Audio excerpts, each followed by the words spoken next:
विद्यार्थी मित्रांनो, आज आपण प्रकरण क्रमांक 10 शीतयुद्ध या नव्या प्रकरणाला सुरुवात करणार आहोत. मित्रांनो, या प्रकरणामध्ये आपण दुसऱ्या महायुद्धानंतर जगां जगाची 2 गटात झालेली विभागणी आणि त्या विभागणीतून निर्माण झालेलं शीतयुद्ध त्याची माहिती आपण मिळवणार आहोत. परंतु या शीतयुद्धाबरोबरच जी इतर राष्ट्र या 2 गटामध्ये सहभागी झाली नाहीत, त्यांनी अलिप्ततावादी राष्ट्रगट म्हणून नवा एक गट निर्माण केला.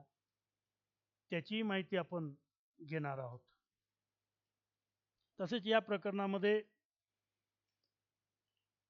अलिप्ततावाद आणि भारताची भूमिका, त्याचप्रमाणे सार्क म्हणजे दक्षिण आशियाई प्रादेशिक संघटना व कॉमन्सवेल्थ या सर्व मुद्द्यांची आपण या प्रकरणामध्ये माहिती मिळवणार आहोत. मित्रांनो, आता आपण पहिल्यांदा शीतयुद्ध आणि शीतयुद्धाचे जे इतर घटक आहेत त्यांची माहिती आपण घेणार आहोत. म्हणजे शीतयुद्धाची व्याख्या, शीतयुद्धाची वैशिष्ट्ये, शीतयुद्धाची पार्श्वभूमी, शीतयुद्धाची वाटचाल, त्या वाटचालीमध्ये निकिता क्रुश्चेव किंवा बर्लिनची भिंत, क्युबा या सर्व घटनांची माहिती आपण घेणार आहोत. त्याचप्रमाणे अमेरिका आणि रशिया यांनी आपलं तणावाचं वातावरण कमी करण्यासाठी जी प्रक्रिया केली तिला देतांत म्हणतात. त्या देतांत प्रक्रियेची माहिती घेणार आहोत. शीतयुद्ध काळातील जे राष्ट्रगट होते ते राष्ट्रगट केवळ रशिया आणि अमेरिका यांची मैत्री म्हणून नव्हते, तर त्याच्यामध्ये एक विचारधारा होती. साम्यवादी विरुद्ध भांडवलशाही लोकशाही राष्ट्र अशी ती विचारधारा होती. त्याचा एक आपल्याला भाग पाहायचा आहे. आणि ही जी गटबाजी निर्माण झाली, या गटबाजीला प्रोत्साहन देणारी कोणकोणती माध्यमं झाली, मग त्यांचाही माहिती घेणार आहोत. किंवा शीतयुद्ध अधिक तीव्र होण्याची कारणे कोणती, तसेच देतांतच्या पर्वामधील काही प्रमुख घटना आपण पाहणार आहोत. आणि मग त्यानंतर रशियाचे अध्यक्ष गोर्बाचेव यांनी रशियामध्ये आणलेलं नवीन धोरण आणि त्यातून एक प्रकारे साम्यवादी गटाची झालेली थोडीशी पिछेहाट आणि गोर्बाचेवच्या या कालखंडामध्ये शीतयुद्ध थोडंसं समाप्तीच्या मार्गाकडे झालेलं आपल्याला दिसून येत होतं. आणि त्यानंतर आपण शीतयुद्धाचे परिणाम पाहणार आहोत. अशी ही सर्व घटकांची माहिती आपण या पहिल्या मुद्द्यामध्ये पाहणार आहोत. आता शीतयुद्ध म्हणजे काय, तर दुसऱ्या महायुद्धानंतर भांडवलशाही आणि कम्युनिस्ट राष्ट्रे यांच्यात सत्ता व प्रभाव यासाठी जो संघर्ष सुरू झाला त्या संघर्षाला शीतयुद्ध असं म्हणतात. म्हणजे दुसऱ्या महायुद्धानंतर अमेरिका, इंग्लंड, फ्रान्स ही भांडवलशाही राष्ट्रे यांचा एक गट व त्या विरोधात सोव्हिएट रशियाच्या नियंत्रणाखाली असलेले किंवा सोव्हिएट रशियाच्या मित्र राष्ट्र जे असतील त्यांच्या कम्युनिस्ट राष्ट्रांचा एक गट यांच्यामध्ये सत्ता आणि प्रभाव यासाठी जो संघर्ष सुरू झाला त्याला शीतयुद्ध असे म्हणतात. या शीतयुद्धाला हा शब्दप्रयोग सर्वात प्रथम कोणी वापरला, तर दुसऱ्या महायुद्धाच्या काळामध्ये वृत्तपत्रामध्ये लेखन करणारा स्तंभलेखक वॉल्टर लिपमन या वृत्तपत्रामध्ये लेखन करणाऱ्या लेखकाने या परिस्थितीला पहिल्यांदा त्याने कोल्ड वॉर हा शब्दप्रयोग वापरला. आणि तेव्हापासून कोल्ड वॉर म्हणजे शीतयुद्ध हा शब्दप्रयोग या संपूर्ण वातावरणासाठी किंवा या परिस्थितीसाठी वापरला, पुढील काळामध्ये मोठ्या प्रमाणावरती वापरला जाऊ लागला असं आपल्याला दिसून येतं. या शीतयुद्धाची वैशिष्ट्ये कोणती आहेत, तर सगळ्यात पहिलं वैशिष्ट्य आहे की इथं प्रत्यक्ष युद्ध नाही. रशिया आणि अमेरिकामध्ये आतापर्यंत दुसऱ्या महायुद्ध झाल्यानंतर प्रत्यक्ष युद्ध झालेलं नाही, पण युद्धासाठी एकमेकाच्या गटामध्ये जी मान राष्ट्र ओढली गेली, त्या राष्ट्रांमध्ये छोट्या मोठ्या प्रमाणात युद्ध घडून आली. पण असं मोठं युद्ध असं झालेलं नाही. त्यामुळे शीतयुद्धाचं पहिलं वैशिष्ट्य आहे की ते कुठेही युद्ध झालेलं नाही. म्हणजे कुठे म्हणजे म्हणण्यापेक्षा मोठं युद्ध झालेलं नाही. त्यामुळे युद्धाचा अभाव आहे. दुसरा आहे तीव्र शस्त्र स्पर्धा आहे. दोन्ही गटांनी म्हणजे साम्यवादी आणि भांडवलशाही राष्ट्रांनी एकमेकाला कुरघोडी करण्यासाठी, एकमेकामध्ये आपापली राष्ट्र ओढण्यासाठी यांच्यामध्ये मोठ्या प्रमाणावरती शस्त्र स्पर्धा सुरू झाली आणि ही शस्त्र स्पर्धेने मग प्रक्षेपणास्त्रापासून तर अण्वस्त्रास्त्रापर्यंत ते वाढत गेलं. दुसऱ्या महायुद्धामध्ये तर फक्त अणुबॉम्बाने ते महायुद्ध समाप्त झालं. हिरोशिमा आणि नागासाकीवरती अमेरिकेने अणुबॉम्बसारखं नवं अस्त्र वापरलं आणि महायुद्ध समाप्त झालं. पण आज परिस्थिती अशी आहे मित्रांनो, की अणुबॉम्ब हा फार छोट्या स्वरूपात झालेला आहे. आज इंग्लंड, रशिया या राष्ट्रांकडे इतके मोठमोठे अणुबॉम्ब तयार केले आहेत की अणुबॉम्बपेक्षाही जास्त विनाशकारी म्हणजे हायड्रोजन बॉम्ब सारखा बॉम्ब, की जो अणुबॉम्बापेक्षाही 56 पटीने अधिक विनाशकारी अशा प्रकारचा होईल. तर काही राष्ट्रांनी ज्याला आपण असं म्हणू शकतो की लेसर अणुबॉम्ब तयार केलेले आहे, की जे अणुबॉम्ब टाकल्यानंतर तेथील फक्त मानवजात नष्ट होईल. तिथली साधन सामुग्री, कारखाने, अमुक या सगळ्या गोष्टींवर कुठल्याही प्रकारचा वाईट परिणाम होणार नाही. अशा प्रकारची किंवा विज्ञानाचा वापर करून म्हणजे असं लोक म्हणतात की पुढचं तिसरं महायुद्ध जर घडलं तर ते जमिनीवरती कमी होईल, ते अंतराळात जास्त लढलं जाईल. आणि नवीन नवीन टेक्नॉलॉजी त्याच्यामध्ये वापरली गेली. म्हणजे याच्यातून तीव्र शस्त्र स्पर्धा जी आहे, ती तीव्र शस्त्र स्पर्धा जगामध्ये सुरू झालेली आहे. त्याचबरोबर काय झालं की आक्रमक राजनीती झालेली आहे. एकमेकावर कुरघोडी करण्यासाठी, एकमेकाला खच्चीकरण करण्यासाठी राष्ट्रांमध्ये गटातटाच्या माध्यमातून आक्रमक राजनीतीचा अवलंब या शीतयुद्धाच्या माध्यमातून आपल्याला होताना दिसतो आहे. त्यामुळे काय झालं मित्रांनो, की आंतरराष्ट्रीय पातळीवर परस्परांबद्दल एक अविश्वास निर्माण झालेला आहे. त्यामुळे राष्ट्रांमध्ये, शेजारी राष्ट्रांमध्ये किंवा आंतरराष्ट्रीय पातळीवरती कोण कोणाचा शत्रू, कोण कोणाचा मित्र किंवा केवळ विचाराची लढाई न राहता त्यातून एक प्रकारे जे अविश्वासाचं वातावरण निर्माण झालं, त्या अविश्वासाच्या वातावरणाला कुठेतरी शीतयुद्धात कारणीभूत ठरलं असं आपल्याला दिसून येतं. त्याचप्रमाणे आपल्या मित्र राष्ट्र जर नसेल, शत्रू राष्ट्र असेल किंवा शत्रू राष्ट्रातील एखादं राष्ट्र गटातील राष्ट्र असेल तर त्या राष्ट्रावर राजकीय आणि आर्थिक दबाव जो आहे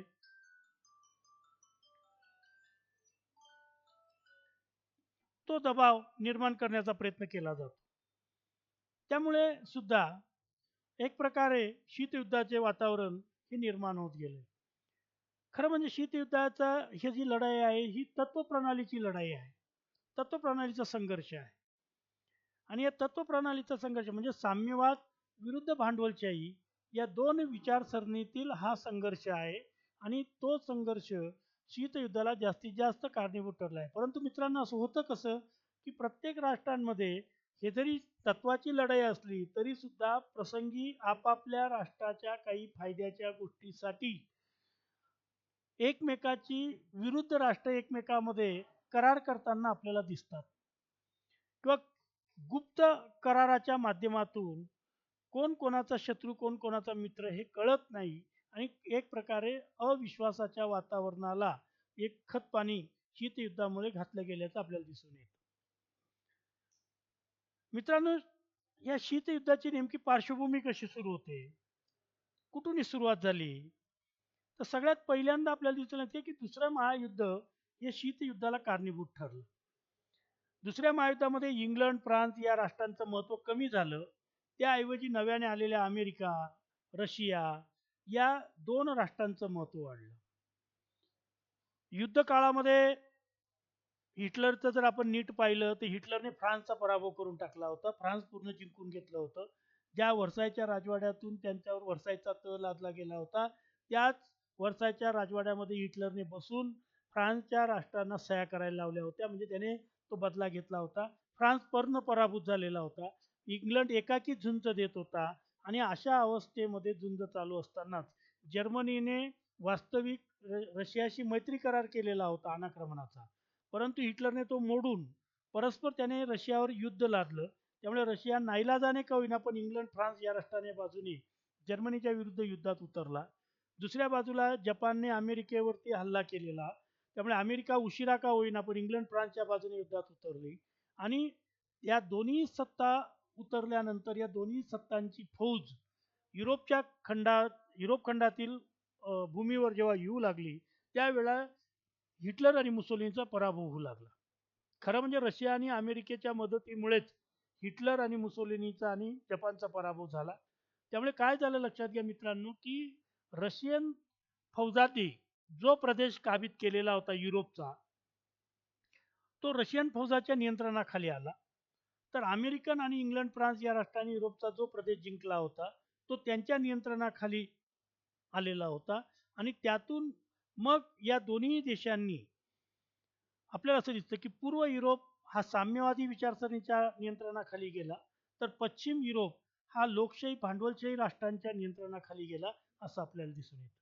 आणि त्यामुळे युरोपची विभागणी आणि पाहता पाहता पुढे जगातील इतर खंडातीलही देशांची विभागणी या दोन गटांमध्ये होत गेली आणि शीतयुद्धाला सुरुवात झाली असं आपल्याला दिसून येतं. या हा जी दोन गटामध्ये जी विभागणी झाली, या दोन गटाच्या विभागणीला इंग्लंडचे पंतप्रधान, त्यावेळेचे पंतप्रधान विन्स्टन चर्चिल यांनी याला पोलादी पडदा अशी संज्ञा वापरलेली आहे. म्हणजे शीतयुद्धाला त्यांनी पोलादी पडद्याची उपमा दिलेली दिसून येते, की या पूर्व युरोपमध्ये साम्यवादी विचारसरणीचा स्वीकार केलेला, तर पश्चिम युरोपमध्ये भांडवलशाही विचारसरणीचा स्वीकार केलेला हा जे दोन गट निर्माण झाले होते त्याला पोलादी पडदा असा शब्द वापरलेला आहे. मित्रांनो, या शीतयुद्धाची वाटचाल कशी झाली, तर दुसऱ्या महायुद्धानंतर अमेरिकेने आपलं महत्त्व वाढविण्यासाठी किंवा आपल्या गटामध्ये जास्तीत जास्त देश यावेत याच्यासाठी त्यांनी एक मार्शल प्लॅन योजना आखली. आणि या मार्शल प्लॅन योजनेअंतर्गत युरोपियन राष्ट्रांच्या ज्या महायुद्धामुळे त्यांची जी अर्थव्यवस्था डळमळीत झालेली होती, त्या युरोपियन राष्ट्रांना आर्थिक मदत देण्याला त्यांनी सुरुवात केली आणि या आर्थिक मदतीच्या माध्यमातून त्या राष्ट्रांना आपल्या गटामध्ये ओढण्याचा प्रयत्न अमेरिकेने सुरू केला.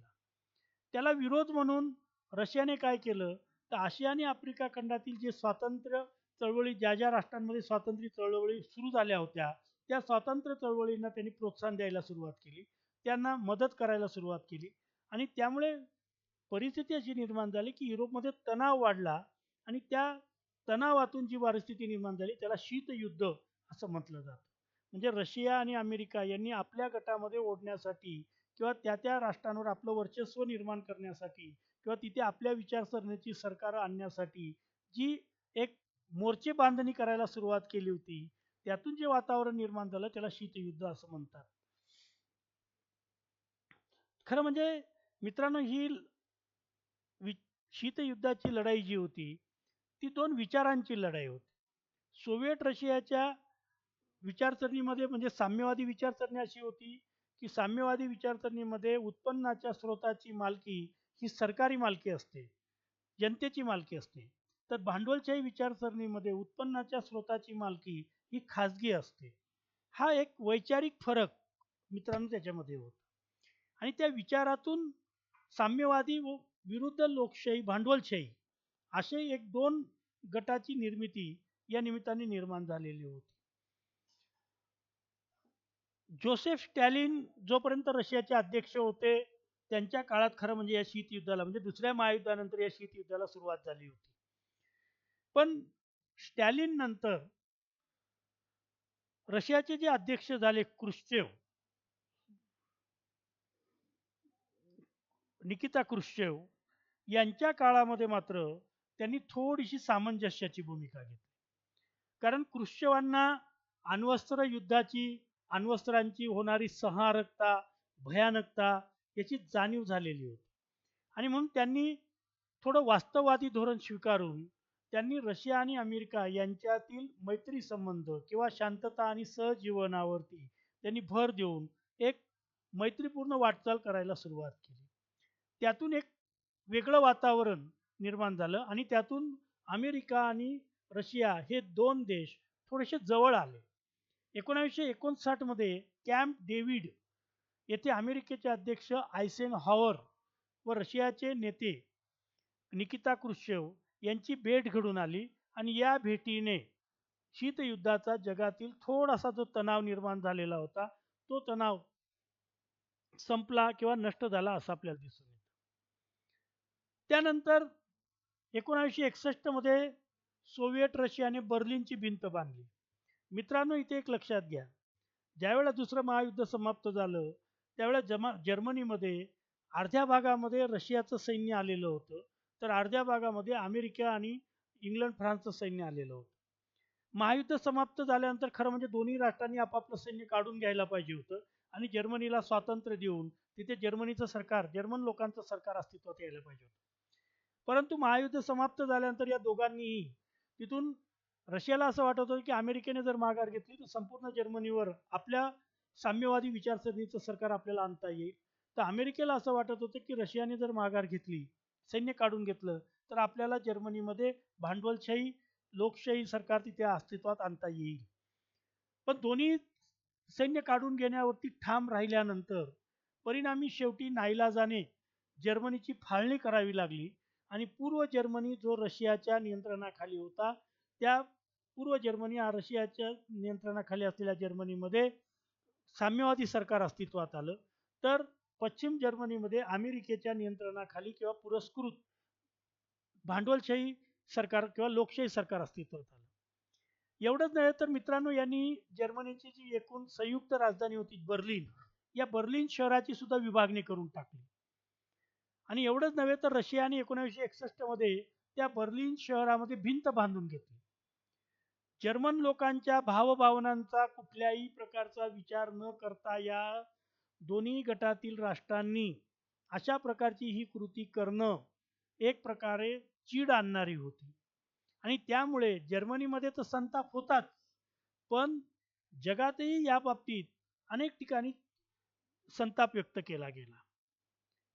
शीतयुद्धाच्या ज्याचा परिणाम असा झाला 1962 मध्ये अमेरिकन खंडावरती छोटा असलेला क्युबा नावाचा देश, जिथे साम्यवादी विचारसरणीचं सरकार होतं, त्या रशियाच्या मदतीमुळे तिथे क्षेपणास्त्राचा तळ उभा करायला सुरुवात केली. क्युबावर क्षेपणास्त्राचा तळ निर्माण होणं म्हणजे अमेरिकेला धोका. त्यामुळे अमेरिकेने या गोष्टीला विरोध करायला सुरुवात केली आणि त्यातून अमेरिका आणि रशिया यांच्यामध्ये तणाव वाढला. म्हणजे तिसरं युद्ध होतं की काय असं वाटायला लागलं. परंतु उभयपक्षी दोन्ही देशांनी करार केला आणि हॉटलाईनवरून दोन्ही देशांच्या राष्ट्राध्यक्षांनी शिष्टमंडळांनी तात्काळ संवाद साधला आणि त्यांनी उपाययोजना केली आणि हा तणाव कमी झाला असं आपल्याला दिसून येतं. त्यानंतर मित्रांनो, एक अमेरिका आणि रशिया या दोन देशांमध्ये या शीतयुद्धाच्या पार्श्वभूमीवर एक देतांताची कल्पना पुढे आली. देतांत म्हणजे काय, तर अमेरिका आणि रशिया यांच्यातील ताणतणाव कमी करण्याच्या प्रक्रियेस देतांत असं म्हणतात. 1972 मध्ये अमेरिकेचे अध्यक्ष रिचर्ड निक्सन आणि रशियाचे नेते ब्रेझनेव यांच्यात बोलणी झाली आणि त्यांच्यातून एक शिखर परिषद भरवण्यात आली. रशियाची राजधानी मॉस्को इथे एक शिखर परिषद भरली आणि त्या शिखर परिषदेमध्ये या दोन्ही राष्ट्रांनी क्षेपणास्त्राच्या संख्येवर मर्यादा आणण्यावर त्यांनी एकमत केलं. म्हणजे क्षेपणास्त्र किंवा अण्वस्त्र याच्यावर जी स्पर्धा लागलेली होती, ती स्पर्धेवरती कुठेतरी मर्यादा आणण्याचं काम यांनी केलं आणि अशा रीतीने एक देतांताच्या माध्यमातून रशिया आणि अमेरिका यांनी तणाव कमी करण्याचा प्रयत्न केला. एवढंच नव्हतं, याचं फलित म्हणून पुढे अमेरिकन राष्ट्राध्यक्षाने 1949 मध्ये स्वतंत्र झालेल्या चीनला, अजूनही त्यांनी स्वतंत्र राष्ट्राची मान्यता दिलेली नव्हती, पण या परिषदेमुळे अमेरिकन अध्यक्षांनी चीनला भेट दिली आणि चीनला भेट देऊन त्यांनी चीनी साम्यवादी शासनाला अमेरिकेने स्वतंत्र राष्ट्राची मान्यता दिली, प्रजासत्ताकाला मान्यता दिली, कम्युनिस्ट प्रजासत्ताकाला मान्यता दिली असं आपल्याला दिसून येतं.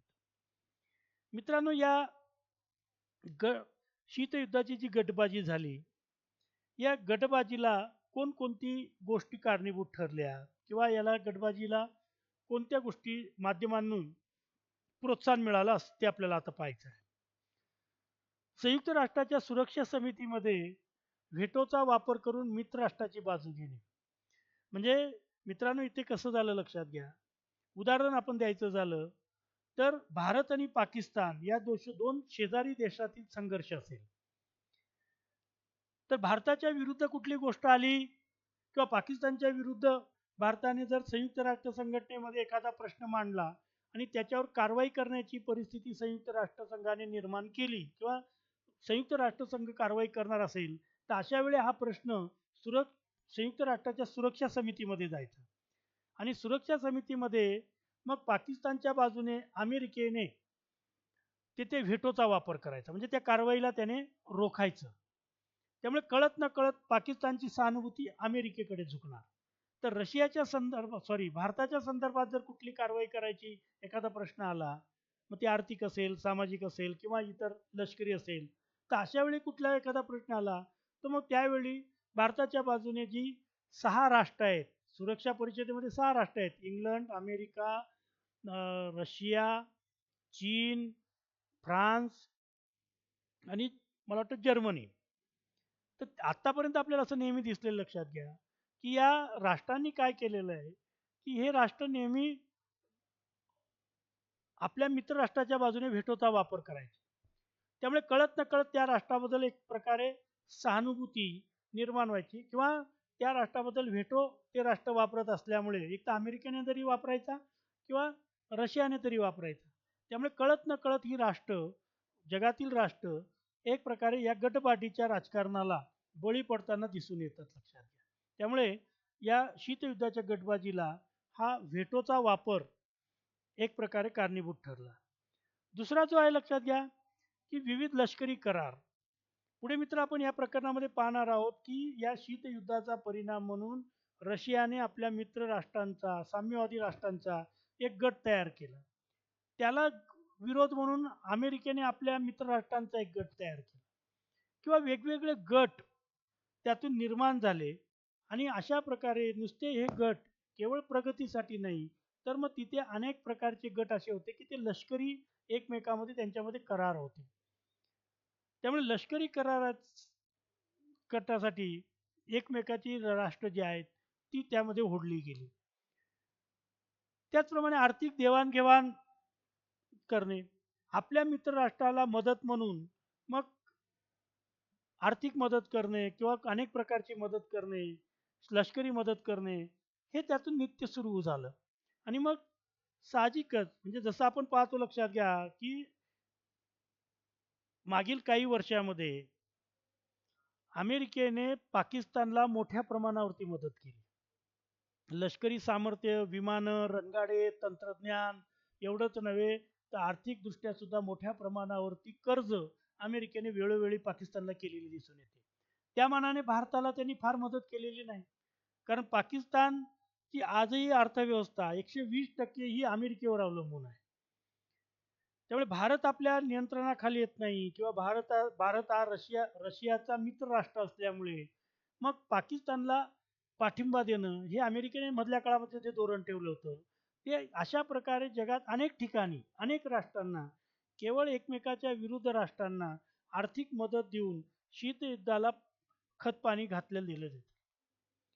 त्याचप्रमाणे गटातील राष्ट्रांना व्यापारी सवलती देणं, सहानुभूतीचं धोरण ठेवणं, आयात निर्यातीचे लवचिकता ठेवणं, हे त्याच्यामध्ये होतं.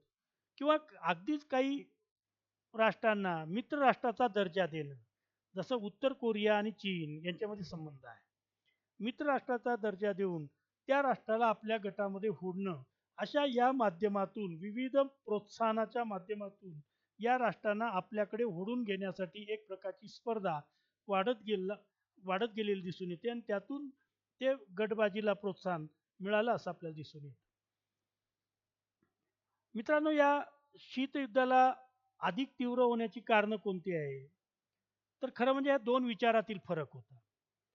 साम्यवादी विचारसरणी साम्यवादी विचारसरणीमध्ये उत्पादनाच्या आणि उत्पन्नाच्या सर्व मालकाचे स्रोत, मालकी हक्क जे आहे ते सरकारकडे असते किंवा जनतेचे असतात.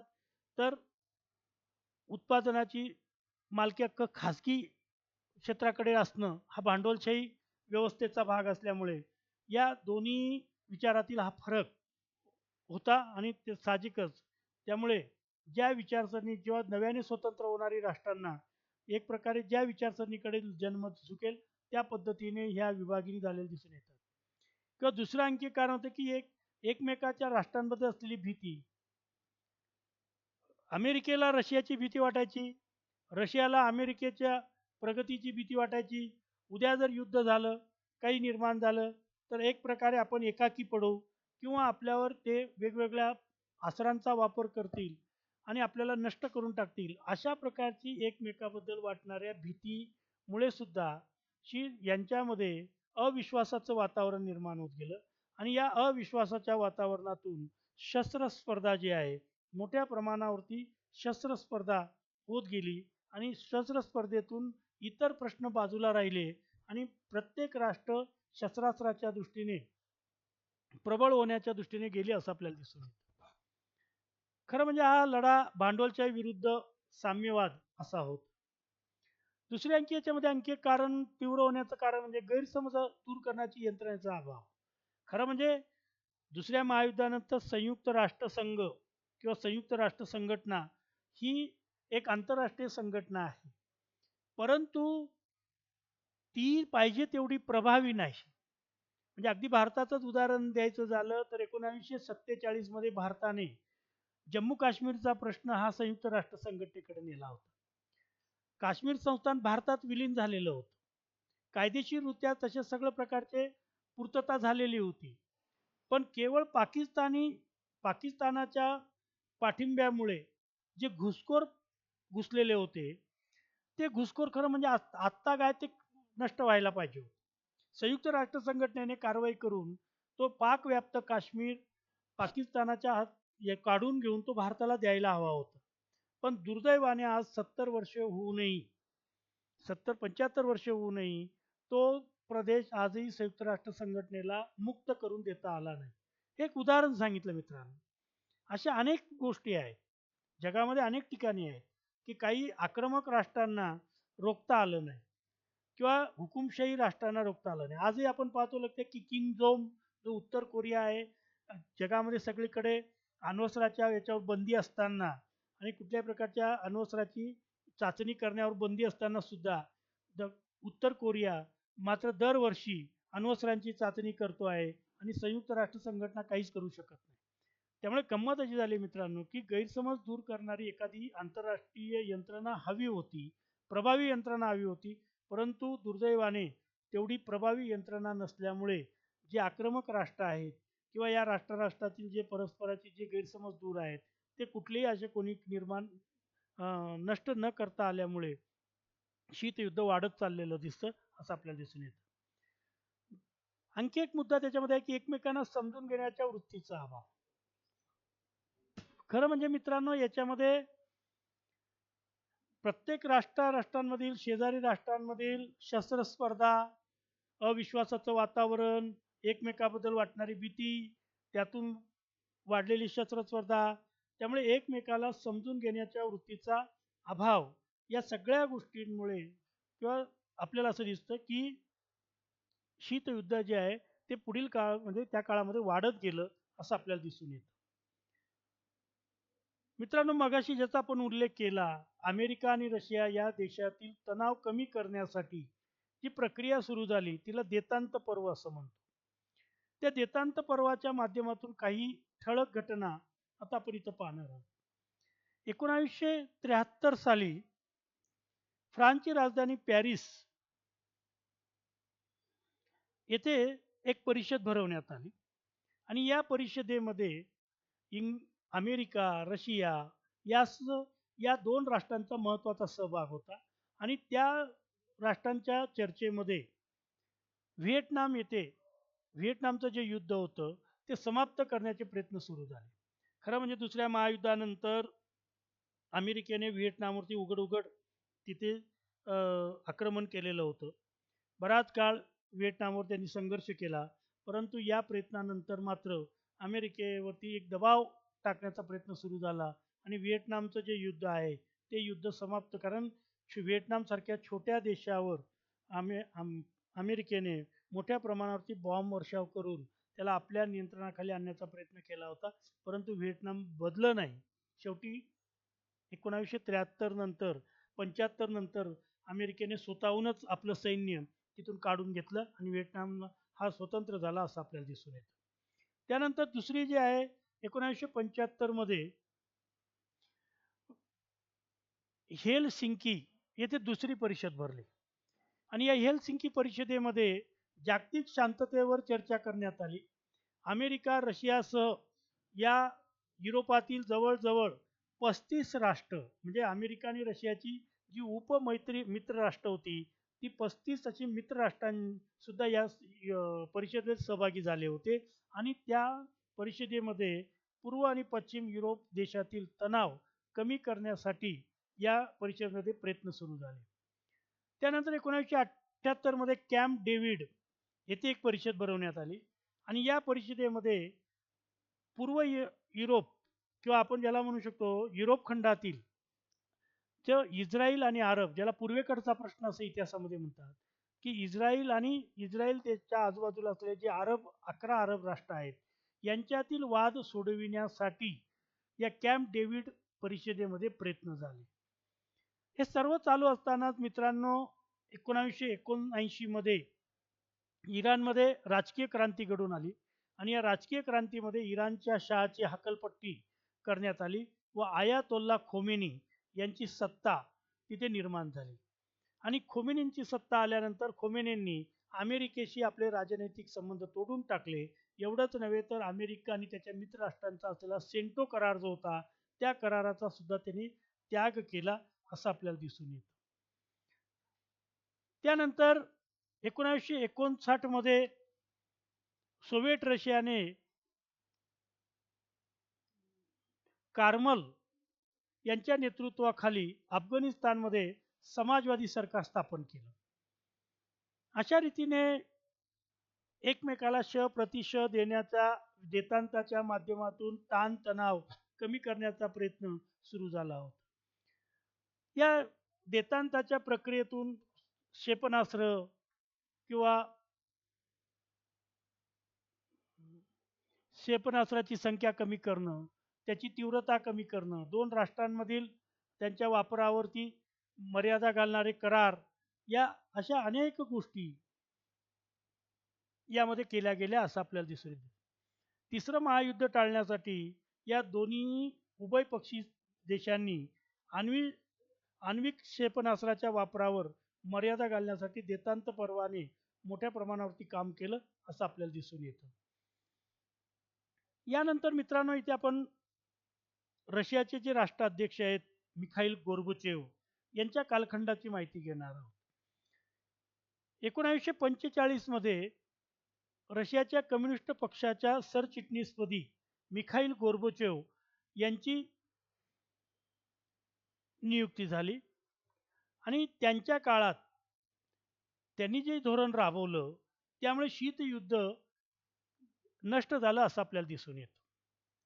खरं म्हणजे त्यांनी पेरेस्ट्रोइका म्हणजे पुनर्रचना आणि गोल्स्तनोत म्हणजे अर्थव्यवस्थेतील खुलेपणा, म्हणजे पेरेस्ट्रोइका म्हणजे पुनर्रचना आणि गोल्स्तनोत म्हणजे खुलेपणा, ही दोन धोरणं गोर्बचेव यांनी राबवली. आणि ती राबवण्यामागे भूमिका काय होती, तर सगळ्यात महत्त्वाचं की ते ज्यावेळेला सत्तेवर आले त्यावेळेला रशियाची अर्थव्यवस्था ही डबघाईस आलेली होती. ती रशियाची अर्थव्यवस्था सांभाळण्यासाठी त्याची पुनर्रचना करण्याची त्यांना गरज होती. त्यांनी या पेरेस्ट्रोइका आणि ग्लास्तनोस्त यांच्या माध्यमातून त्यांनी ती अर्थव्यवस्था सावरण्याचा प्रयत्न केला. त्या धोरणाच्या माध्यमातून त्यांनी मुक्त निवडणुकांचा सुद्धा रशियामध्ये पुरस्कार केला. साम्यवादी पक्षाची जी रशियामध्ये मक्तेदारी होती ती मक्तेदारी संपुष्टात आणण्याचे त्यांनी प्रयत्न सुरू केले. एवढंच नव्हे तर साम्यवादी विचारसरणीमध्ये अर्थव्यवस्थेवरील जे केंद्रीय नियंत्रण आहे ते नियंत्रण सुद्धा त्यांनी कमी केले. लेखक, पत्रकार, बुद्धिवान लोक अशा लोकांच्या व्यक्ती स्वातंत्र्याला त्यांनी अभिव्यक्ती स्वातंत्र्याला त्यांनी स्वातंत्र्य दिले आणि अशा रीतीने त्यांनी पूर्व व पश्चिम जर्मनीमधील जे भेद होते ते भेद संपवून जर्मनीच्या एकीकरणाला सुद्धा त्यांनी चालना दिली. त्यांच्याच काळात एकसंघ सोव्हिएट रशियाचे विघटन होऊन 15 स्वतंत्र देश अस्तित्वात आले. म्हणजे त्याच्यामध्ये गोर्बचोव यांनी जे धोरण पेरेस्ट्रोइका आणि ग्लायनोस्ट या धोरणाच्या राबवणी रशियामध्ये केल्यामुळे परिणामी रशियामध्ये साम्यवादी याचं प्रमाण कमी झालं आणि त्यातून रशियाचे 15 भाग निर्माण होत गेले. त्याच्यामध्ये Georgia, Ukraine, Russia, Turkmenistan, Uzbekistan, Tajikistan, Kyrgyzstan, Kazakhstan, Azerbaijan, Armenia, Moldova, Belarus,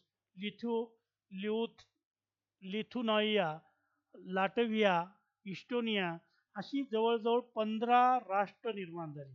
मित्रांनो, गंमत पहा कशी आहे की जर्मनीचं एकीकरण घडून आणणारे गोर्बचेव स्वतःच्या देशाचं एकीकरण मात्र टिकू शकले नाही आणि त्यांच्या या धोरणामुळे रशियाचे विभाजन झालं आणि 15 भागामध्ये 15 स्टेटमध्ये देशामध्ये रशियाचे विभागणी झाली असं आपल्याला दिसून येतं. मित्रांनो, आता आपण इथे शीत युद्धाचे परिणाम पाहणार आहोत. पहिला परिणाम आहे राष्ट्रांमध्ये गैरसमज निर्माण झाले. दुसरा परिणाम आहे निःशस्त्रीकरणाकडे दुर्लक्ष झालं.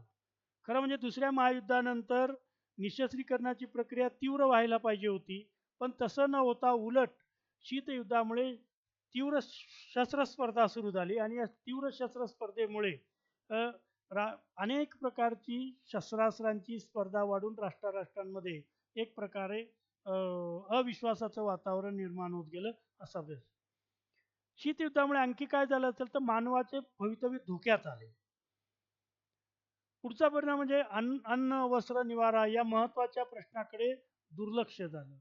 अविश्वासाच्या वातावरणामुळे, गैरसमजाच्या वातावरणामुळे किंवा शस्त्रास्त्र स्पर्धेच्या वातावरणामुळे काय परिस्थिती झाली तर देशांच्या अर्थव्यवस्थेतील बराचसा पैसा हा लोकांच्या अन्न, वस्त्र, निवारा ह्या ज्या मूलभूत गरजा आहेत त्या गरजांसाठी खर्च न होता युद्ध आणि युद्धासाठी लागणारी सामुग्री किंवा अण्वस्त्र या गोष्टींसाठी मोठ्या प्रमाणावरती पैसा अर्थव्यवस्थेचा खर्च होऊ लागला आणि साहजिकच या गोष्टींकडे दुर्लक्ष होत गेलं असं दिसून येतं.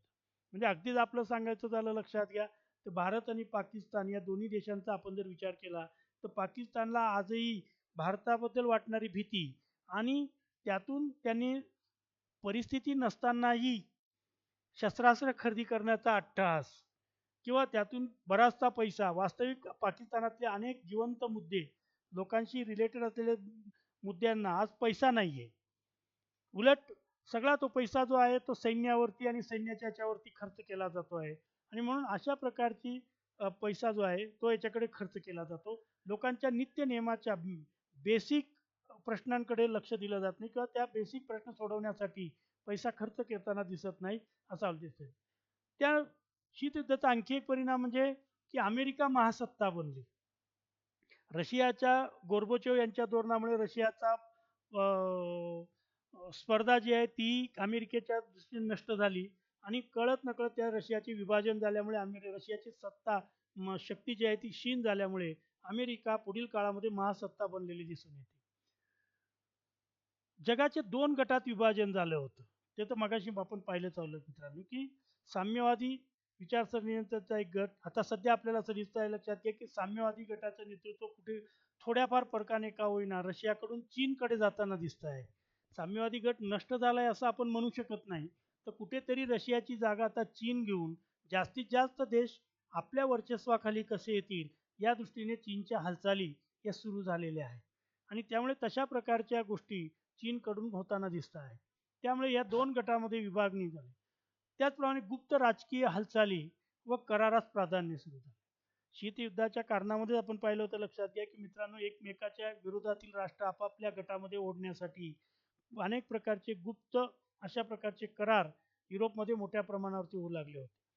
त्या सगळ्या याच्यातून प्रचंड वित्तीय हानी आणि विज्ञानाचा संहारक अस्त्र निर्मितीवर वापर, सध्या आपण ज्या परिस्थितीतून जातो आहोत, उदाहरणार्थ हे जे काही कोविड-19 नावाचा व्हायरस, असं सांगितलं जातं की ते चीनने जाणीवपूर्वक जगामध्ये पसरवलं.